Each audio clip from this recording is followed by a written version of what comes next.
Hi all, welcome back to our channel. ഇന്നത്തെ നമ്മുടെ recipe ഒരു കിഡിലും ചായയുടെ റെസിപ്പിയാണ് കേട്ടോ. അരിമണി ചായ എന്ന് പറയുക. ഈ ഒരു ചായ വൈകുന്നേരം 4 മണി സമയത്തൊക്കെ കുടിക്കുകയാണ് കേട്ടോ ചെയ്യുക. നല്ല ടേസ്റ്റ് ആയിട്ടുള്ള ഐറ്റാണ്. അതുപോലെ തന്നെ ഈ ഒരു ചായ നിങ്ങൾ അറിയാത്തവർ കരുതും പുതിയൊരു ഐറ്റാണ് എന്നുള്ളത്. ഇത് പഴയ കാലം നമ്മുടെ ഉമ്മാമ്മമാരുടെയൊക്കെ കാലത്തുള്ള ഒരു ചായയാണ് കേട്ടോ. ഇത് എൻ്റെ ഉമ്മാമ്മയൊക്കെ പറഞ്ഞു കേട്ടിട്ടുള്ള ചായയാണ്. അപ്പോൾ ഞാനൊരിക്കൽ ഇത് ട്രൈ ചെയ്ത് നോക്കിയ സമയത്ത് ഭയങ്കര ടേസ്റ്റ് ആയിട്ടുള്ളൊരു ഐറ്റാണ്. അതുപോലെ തന്നെ ഈ ഒരു ചായ കുടിച്ചിട്ടുള്ള ഒരുപാട് ആൻറ്റിമാരും അങ്കിളുമാരും ഒക്കെ നമ്മുടെ ചാനലിൽ ഉണ്ടാവും അല്ലേ. അപ്പോൾ അവരൊക്കെ ഒന്ന് കമൻറ്റ് ചെയ്യും കേട്ടോ ഇതിനെക്കുറിച്ചിട്ടുള്ള അഭിപ്രായം എന്താണെന്നുള്ളത്. കാരണം എനിക്കും അറിയാൻ പറ്റും, അതുപോലെ തന്നെ മറ്റ് അറിയാതെ ന്യൂ ജനറേഷൻ വ്യൂവേഴ്സ് ഉണ്ടാവുമല്ലോ, അവർക്കൊക്കെ അറിയാൻ പറ്റും, ഉപകാരപ്പെടും. അതിന് വേണ്ടിയിട്ടാണ്. അപ്പോൾ നമുക്ക് വീഡിയോയിലേക്ക് പോയാലോ. വീഡിയോയിലേക്ക് പോകുന്നതിന് മുന്നേ നിങ്ങൾക്ക് ഈ ചാനൽ ഇഷ്ടപ്പെടുന്നുണ്ടെങ്കിൽ പ്ലീസ് ഒന്ന് സബ്സ്ക്രൈബ് ചെയ്ത് സപ്പോർട്ട് ചെയ്യണേ. സബ്സ്ക്രൈബ് ചെയ്യുമ്പോൾ അതിൻ്റെ തൊട്ടടുത്ത് കാണുന്ന കുഞ്ഞു ബെല്ലൈക്കണില്ലേ, അതിൽ ഓൾ എന്ന ഓപ്ഷൻ തന്നെ ക്ലിക്ക് ചെയ്യണേ. എങ്കിലേ ഞാൻ വീഡിയോസ് ഇടുന്ന സമയത്ത് നിങ്ങൾക്ക് പെട്ടെന്ന് തന്നെ നോട്ടിഫിക്കേഷനായിട്ട് കിട്ടുകയുള്ളൂ. അപ്പോൾ നമുക്ക് അരിമണി ചായ റെഡിയാക്കാൻ വേണ്ടിയിട്ട് ആദ്യം തന്നെ ഈ ഒരു ബൗളിലേക്ക് ഞാനിപ്പോൾ കുറച്ച് അരി എടുത്തിട്ടുണ്ട്. പുഴുങ്ങലരിയാണ് എടുത്തിട്ടുള്ളത്. ഞാനിപ്പോൾ വീട്ടിൽ മട്ടയരി വെച്ചിട്ടാണ് ചോറ് വെക്കാറ്, അതുകൊണ്ട് മട്ടയരി എടുത്തിട്ടുള്ളത്. നിങ്ങൾ ഏതാണോ ഉപയോഗിക്കാറ് അത് വെച്ചിട്ട് ചെയ്യുക. ഇനി നമുക്ക് ആദ്യം തന്നെ നന്നായിട്ടൊന്ന് കഴുകിയിട്ട് വെള്ളം ഊറ്റാൻ വേണ്ടിയിട്ട് ഒരു അരിപ്പയിലേക്ക് ഇട്ട് കൊടുക്കണം. അപ്പോൾ ഞാൻ നല്ലതുപോലെ കഴുകി എടുത്തിട്ട് വരട്ടെ.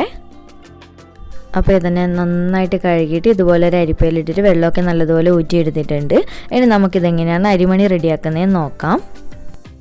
അപ്പോൾ നമുക്ക് അരിമണി റെഡിയാക്കാൻ വേണ്ടിയിട്ട് ഞാനിവിടെ ഒരു പാൻ വെച്ച് കൊടുത്തിട്ടുണ്ട്. എന്നിട്ട് നമ്മൾ നേരത്തെ വെള്ളം കളഞ്ഞിട്ട് വെച്ച അരി ഉണ്ടല്ലോ അത് ഇതിലേക്ക് ഇട്ട് കൊടുക്കുക. അപ്പോൾ ഇട്ട് കൊടുക്കുമ്പോൾ ശ്രദ്ധിക്കുക, പാൻ ആദ്യം തന്നെ നന്നായിട്ട് ചൂടാവണം കേട്ടോ. ഹൈ ഫ്ലെയിമിലിട്ടിട്ട് നല്ലതുപോലെ ചൂടായതിന് ശേഷം മാത്രം അരി ഇട്ട് കൊടുക്കുക. അതുപോലെ തന്നെ ഒട്ടും വെള്ളം ഉണ്ടാവാനും പാടില്ല. വെള്ളമൊക്കെ ഉണങ്ങിക്കഴിഞ്ഞാൽ നമുക്ക് നല്ല രീതിയിൽ വറന്ന് കിട്ടുള്ളൂ. എന്നിട്ട് ഇതുപോലെ നന്നായിട്ട് ഇളക്കി കൊടുക്കുക. ആദ്യം ഒരു 3-4 മിനിറ്റോളം എന്തായാലും നല്ല ചൂടായിട്ട് തന്നെ അരി കിടക്കണം. അരി ചൂടായി വരണം നമ്മുടെ ഈ പാനിലിട്ടിട്ട്.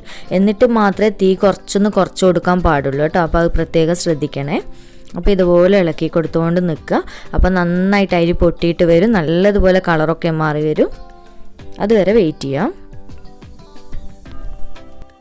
അരിയൊക്കെ എല്ലാവർക്കും വറക്കാൻ അറിയുന്ന കാര്യം തന്നെയായിരിക്കും അല്ലേ. പക്ഷെ ഞാൻ ഇത് ഡീറ്റെയിൽ ആയിട്ട് കാണിക്കുന്നത് എന്താണെന്ന് വെച്ചാൽ എനിക്ക് അറിയാം, കമൻറ്റ് വായിക്കുമ്പോൾ ഒക്കെ മനസ്സിലാവാറുണ്ട് എൻ്റെ ചാനലിൽ ഒരുപാട് ബിഗിനേഴ്സ് ഉണ്ട് എന്നുള്ളതറിയാം.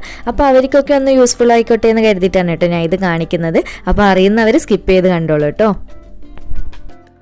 അപ്പോൾ അരി ഇപ്പോൾ ചെറുതായിട്ട് കളറൊക്കെ മാറി വരുന്നുണ്ട്. അതുപോലെ തന്നെ അരി ചെറുതായിട്ട് പൊട്ടാൻ തുടങ്ങിയിട്ടുണ്ട് കേട്ടോ. നിങ്ങൾക്ക് വീഡിയോയിലൂടെ കാണുന്നുണ്ടാവും, ചെറുതായിട്ട് മിഡിൽ നിന്നൊക്കെ കണ്ടില്ലേ പൊട്ടിത്തുടങ്ങുന്ന. ഈ ഒരു സമയമാകുമ്പോൾ തീ കുറച്ച് വെച്ച് കൊടുത്താൽ മതി കേട്ടോ. ഇപ്പോൾ നമുക്ക് അരി നന്നായിട്ട് ചൂടായിട്ടാണ് പൊട്ടിത്തുടങ്ങുന്നത്. അപ്പോൾ തീ ഒന്ന് കുറച്ചിട്ട് ഒരു ലോ ടു മീഡിയത്തിൻ്റെ ഇടയിലായിട്ട് വെച്ച് കൊടുത്തിട്ട് ബാക്കിയുള്ള മുഴുവൻ ടൈമും വറുത്ത് കൊടുത്താൽ മതി. അപ്പോൾ ഇതുപോലെ തന്നെ ഇടയ്ക്കിടെ ഇളക്കിയിട്ടൊക്കെ വറുത്ത് കൊടുക്കണം. എന്നാലേ എല്ലാ അരിയും പെട്ടെന്ന് തന്നെ ഒന്നിച്ച് വറന്ന് കിട്ടുള്ളൂ.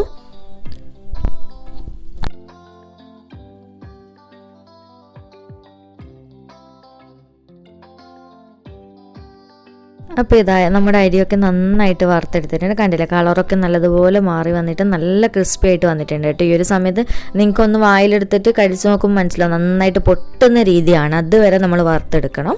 ഇനി നമുക്ക് ഫ്ലെയിം ഓഫ് ചെയ്ത് കൊടുത്ത് ഇത് വേറൊരു ബൗളിലേക്ക് തണുക്കാൻ വേണ്ടി മാറ്റി വെക്കാം. ഇനി നമുക്ക് ഈ ഒരു അരിമണി ചായക്ക് ആവശ്യമുള്ളത് കട്ടൻ ചായയാണ് കേട്ടോ. അപ്പോൾ ഞാൻ ഇവിടെ ഒരു പാത്രത്തിൽ കുറച്ച് വെള്ളം വെച്ച് കൊടുത്തിട്ടുണ്ട്. അപ്പോൾ വെള്ളം ഇപ്പോൾ അത്യാവശ്യം തിളച്ച് വരുന്ന സമയത്ത് ഇതിലേക്ക് ആവശ്യത്തിനുള്ള ചായപ്പൊടി ഇട്ട് കൊടുക്കുക. ഇതൊക്കെ നിങ്ങൾക്ക് അറിയുന്ന കാര്യം തന്നെയല്ലേ അല്ലേ. ഇപ്പോൾ നമ്മുടെ ചായയൊക്കെ അത്യാവശ്യം നന്നായിട്ട് തിളച്ചിട്ടുണ്ട്. ഇനി ഇതിലേക്ക് ആവശ്യത്തിനുള്ള മധുരം ഇട്ടിട്ട് നമുക്ക് ഫ്ലെയിം ഓഫ് ചെയ്ത് കൊടുക്കാം.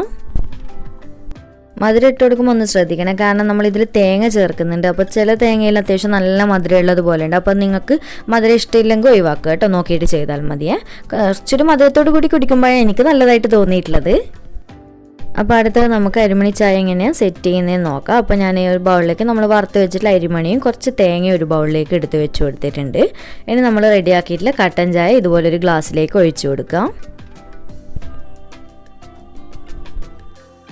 ചായ ഒഴിച്ചു കൊടുത്തതിന് ശേഷം ഇതിലേക്ക് നമുക്ക് ഇഷ്ടമുള്ളതിനനുസരിച്ചിട്ട് അരിമണി ഇട്ട് കൊടുക്കുക കേട്ടോ. നിങ്ങൾക്ക് എത്രയാണ് ഇതിൽ നിന്ന് കടിക്കാൻ താല്പര്യമുള്ളത് അതിനനുസരിച്ചിട്ട് അരിമണിയും തേങ്ങയും ഇട്ട് കൊടുക്കാം.